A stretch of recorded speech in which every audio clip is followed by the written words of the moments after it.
Ребров в останню мить виключив гравця «Динамо» зі старту збірної. Головний тренер збірної України Сергій Ребров в останню мить вніс зміни у склад команди перед матчем з Ісландією. За інформацією «Тато таке», тренерський штаб спочатку планував випустити в основі Миколу Шапаренка, проте у підсумку на поле вийшов Єгор Ярмолюк.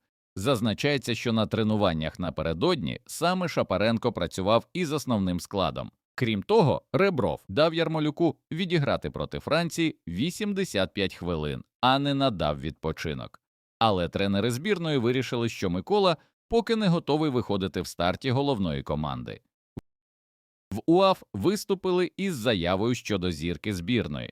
Нещодавно стало відомо, що попри травму, отриману у збірній, Георгій Судаков готовий зіграти в наступному матчі Бенфіки. В Українській асоціації футболу виступили з офіційною заявою стосовно хавбека Бенфіки Георгія Судакова, який через травми залишив табір збірної України. Перед матчем з Ісландією Судаков відчув біль після матчу з Францією. Після зробленого МРТ у нього виявили пошкодження зовнішнього затульного м'яза стегна. Цей діагноз не дозволяв йому далі працювати в збірній, тому залишати Георгія не було сенсу. Він би точно не відновився до матчу з Ісландією. Саме тому у збірній було прийнято рішення відпустити Георгія у клуб для подальшого лікування. Далі рішення залежить від лікарів Бенфіки, адже саме вони бачитимуть динаміку відновлення і точно зможуть сказати, коли Судаков буде готовий зіграти. Йдеться у повідомленні УАФ. Шановні глядачі, а перед продовженням поставте, будь ласка, лайк цьому відео. Дякуємо за те, що з нами. Гравець збірної України отримав серйозну травму. Воротар молодіжної збірної України Владислав Крапівцов отримав травму у розташуванні команди Ю-21 і найближчим часом не зможе боротися за місце у Жироні. Іспанські ЗМІ повідомляють, що 20-річний страж воріт вибув на 4-6 тижнів. Незважаючи на те, що у Ла Лізі грає основний кіпер Пауло Гасаніга, тренер Мічел планував дати Крапивцову шанс у Кубку Іспанії у грудні, але тепер українець в цьому матчі точно не зіграє.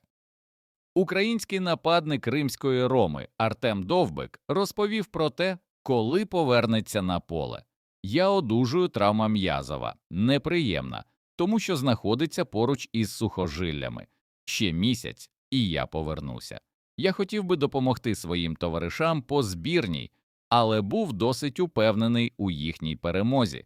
Український нападник отримав травму в матчі чемпіонату Італії з Удінезе. У поточному сезоні Артем Довбик вийшов на поле 14 разів, значився 2 голами і 2 гольовими передачами. Раніше повідомлялося про те, що Рома продовжує пошуки нового форварда для Гасперіні.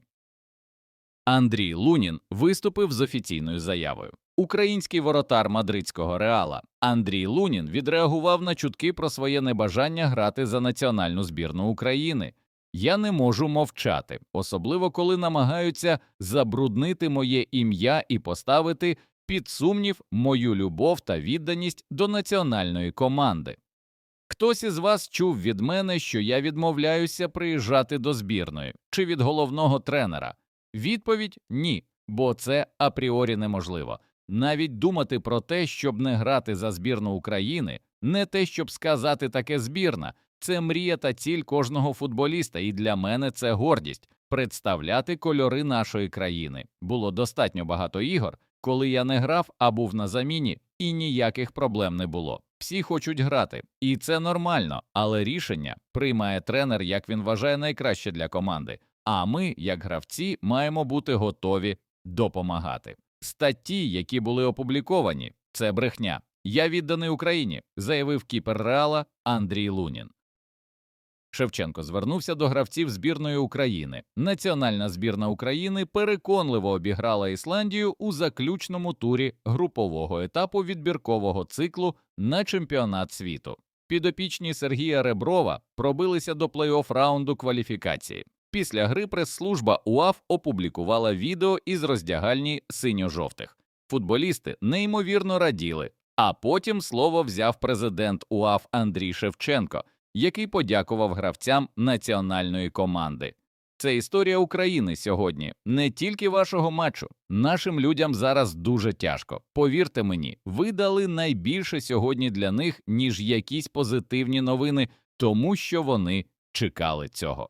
Ми сьогодні будуємо всі разом майбутню історію України, і у кожного з нас є свій напрямок. Ви сьогодні зробили те, що від вас чекала вся країна. Зараз концентруємось вже на майбутнє, сказав Шевченко. Європейські клуби цікавляться українським захисником Трабзонспора. Іноземні клуби проявляють інтерес до українського захисника Трабзонспора Арсенія Батагова. За інформацією троєцьких ЗМІ, трансферна вартість 23-річного футболіста зросла до 15 мільйонів євро. Прогрес гравця привернув увагу кількох європейських клубів з Німеччини та Англії. Напередодні можливого дебюту у національній збірній України Батагов отримав травму, через що не потрапив до заявки команди на вирішальні матчі. У цьому сезоні Арсеній провів 11 ігор за турецький клуб, але результативними діями не відзначився. Клуб УПЛ змушений перенести матч на інший стадіон. Представник української прем'єр-ліги «Епіцентр» вирішив змінити стадіон, на якому проведе майбутні домашні матчі в чемпіонаті України. Поєдинок 14-го туру УПЛ проти «Металіста» 19-25 підопічні Сергія Нагорняка зіграють не в Тернополі, а в Києві на арені «Лівий берег». Причиною такого рішення стала відсутність підігріву футбольного поля в Тернополі, адже на день матчу з харківським клубом прогнозують ускладнені погодні умови.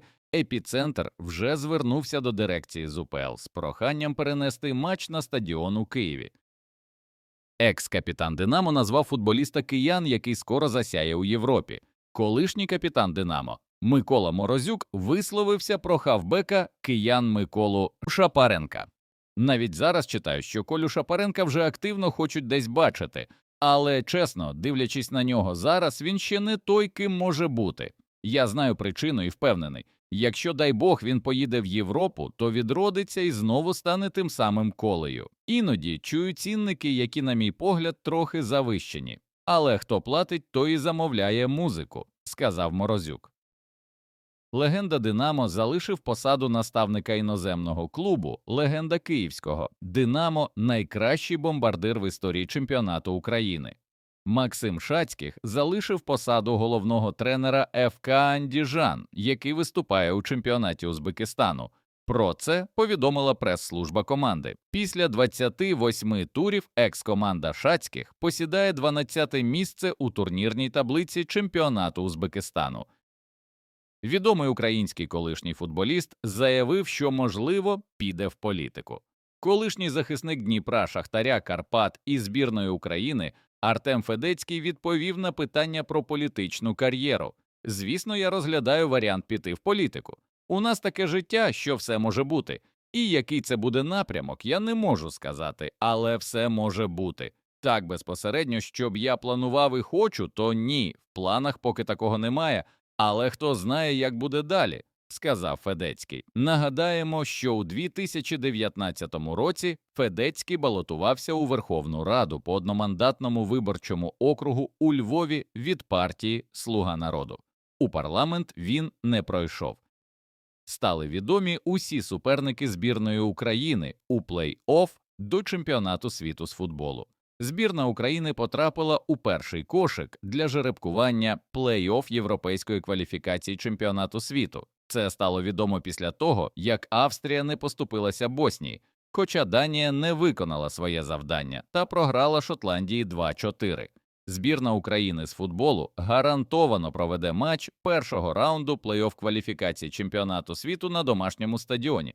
Можливі суперники України у півфіналі. Плей-офф – це збірна з четвертого кошика, а саме Швеція, Румунія, Північна Македонія та Північна Ірландія. Якщо ж Україна зуміє пройти півфінальну стадію плей-офф, то у фіналі за право зіграти на чемпіонаті світу буде битися проти суперника-переможця у парі між командами другого та третього кошику. Найімовірніше, це будуть збірна Польщі, Чехії, Уельсу чи Словаччини. Господарі фіналу плей-офф будуть визначені жеребкуванням.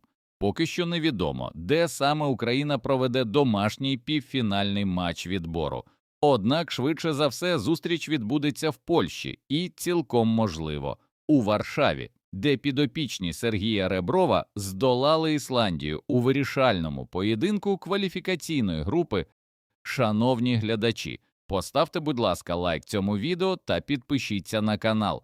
А також пишіть в коментарях, чи зможе, на вашу думку, Україна пройти такі команди та зіграти на чемпіонаті світу з футболу.